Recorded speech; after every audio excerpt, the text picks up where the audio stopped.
আয়াত ৬০ وهو الذي يتوفاكم بالليل ويعلم ما جرحتم بالنهار ثم يبعثكم فيه ليقضى أجل مسمى ثم إليه مرجعكم ثم ينبئكم بما كنتم تعملون অনুবাদ তিনি রাতে তোমাদের মৃত্যু ঘটান এবং দিনে যা কামাই করো তা তিনি জানেন।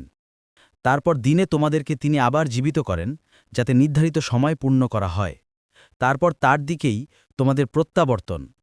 তারপর তোমরা যা করতে সে সম্বন্ধে তিনি তোমাদেরকে অবহিত করবেন। আয়াত ৬১ ওয়াহুয়াল কাহিরু ফাওকা ইবাদিহি ويرسل عليكم حفظة حتى إذا جاء أحدكم الموت توفته رسلنا وهم لا يفرطون অনুবাদ আর তিনি তার বান্দাদের উপর পূর্ণ নিয়ন্ত্রণাধিকারী এবং তিনি তোমাদের উপর প্রেরণ করেন হেফাজতকারীদেরকে। অবশেষে তোমাদের কারো যখন মৃত্যু উপস্থিত হয় তখন আমাদের রসূল ফিরিস্তাগণ তার মৃত্যু ঘটায় এবং তারা কোনো ত্রুটি করে না।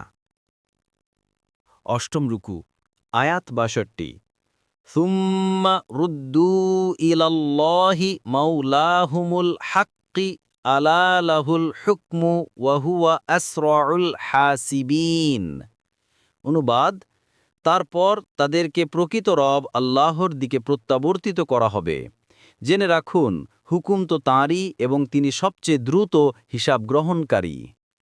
আয়াত ৬৩ কুল মান ইউনাজ্জিকুম মিন যুলুমাতিল বাররি ওয়াল বাহরি তাদউনাহু তাদাররুআন ওয়া খুফিয়াতাল লাইন আনজানা মিন হাযিহি লানাকুনান্না মিনাশ শাকিরিন বলুন, কে তোমাদেরকে নাজাত দেন স্থলভাগের ও সাগরের অন্ধকার থেকে, যখন তোমরা কাতরভাবে এবং গোপনে তাকে ডাকো যে আমাদেরকে এ থেকে রক্ষা করলে আমার অবশ্যই কৃতজ্ঞদের অন্তর্ভুক্ত হব।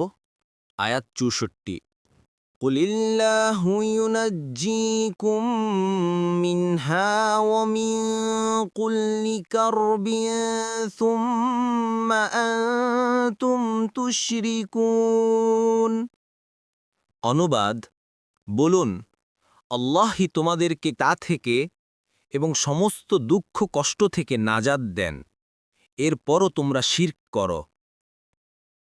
তাফসীর এখানে ৬৩ ও ৬৪ নং আয়াতদ্বয়ে আল্লাহ তাআলা মুশরিকদেরকে হুঁশিয়ার ও তাদের ভ্রান্ত কর্ম সম্পর্কে সতর্ক করার জন্য রাসূলুল্লাহ সাল্লাল্লাহু আলাইহি ওয়াসাল্লামকে নির্দেশ দিয়ে বলছেন যে আপনি তাদেরকে জিজ্ঞেস করুন, স্থল ও সামুদ্রিক ভ্রমণে যখনই বিপদের সম্মুখীন হও এবং সব আরাধ্য দেবদেবীকে ভুলে গিয়ে একমাত্র আল্লাহকে আহ্বান করো, কখনো প্রকাশ্যে বিনীতভাবে এবং কখনো মনে মনে স্বীকার করো যে এ বিপদ থেকে আল্লাহ ছাড়া কেউ উদ্ধার করতে পারবে না। এর সাথে সাথে তোমরা এরূপ ওয়াদাও করো যে আল্লাহ তাআলা যদি আমাদেরকে এই বিপদ থেকে উদ্ধার করেন তবে আমরা তার কৃতজ্ঞতা অবলম্বন করব, তাকেই কার্যনির্বাহী মনে করব, তার সাথে কাউকে অংশীদার করব না। কেননা বিপদেই যখন কাজে আসে না তখন তাদের পূজা পাঠ আমরা কেন করব? তাই আপনি জিজ্ঞেস করুন যে এমতাবস্থায় কে তোমাদেরকে বিপদ ও ধ্বংসের কবল থেকে রক্ষা করে? উত্তর নির্দিষ্ট ও জানা। কেননা তারা এই স্বতঃসিদ্ধতা অস্বীকার করতে পারে না যে আল্লাহ ছাড়া কোনো দেবদেবী, পীর ফকির, ওলি প্রভৃতি এ অবস্থায় তাদের কাজে আসেনি। তাই পরবর্তী আয়াতে আল্লাহ তাআলা স্বয়ং রাসূলুল্লাহ সাল্লাল্লাহু আলাইহি ওয়াসাল্লামকে আদেশ দিয়েছেন যে আপনিই বলে দিন, একমাত্র আল্লাহ তাআলাই তোমাদেরকে এ বিপদ থেকে মুক্তি দেবেন, বরং অন্যান্য সব কষ্ট বিপদ থেকে তিনি উদ্ধার করবেন। কিন্তু এসব সুস্পষ্ট নিদর্শন সত্ত্বেও যখন তোমরা বিপদমুক্ত হয়ে যাও তখন আবার শিরকে লিপ্ত হয়ে পড়ো। এটা কেমন বিশ্বাসঘাতকতা ও মূর্খতা! সার কথা, কুরআন বর্ণিত প্রতিকারের প্রতি মানুষের দৃষ্টিপাত করা দরকার যে বিপদাপদ থেকে উদ্ধার পাওয়ার একমাত্র পথ হচ্ছে স্রষ্টার দিকে প্রত্যাবর্তন করা এবং বস্তুগত কলাকৌশলকেও তার প্রদত্ত নেয়ামত হিসেবে ব্যবহার করা, এছাড়া নিরাপত্তার আর কোনো বিকল্প পথ নেই। প্রত্যেক মানুষের বিপদ আপদ একমাত্র তিনিই দূর করতে পারেন, এবং বিপদের মুহূর্তে যে তাকে আহ্বান করে সে তার সাহায্য সচক্ষে দেখতে পায়। কেননা সমগ্র সৃষ্টিজগতের উপর তার শক্তি সামর্থ্য পরিপূর্ণ এবং সৃষ্টির প্রতি তার দয়াও অসাধারণ। তিনি ছাড়া অন্য কারও এরূপ শক্তি সামর্থ্য নেই এবং সমগ্র সৃষ্টির প্রতিও এরূপ দয়া মমতা নেই।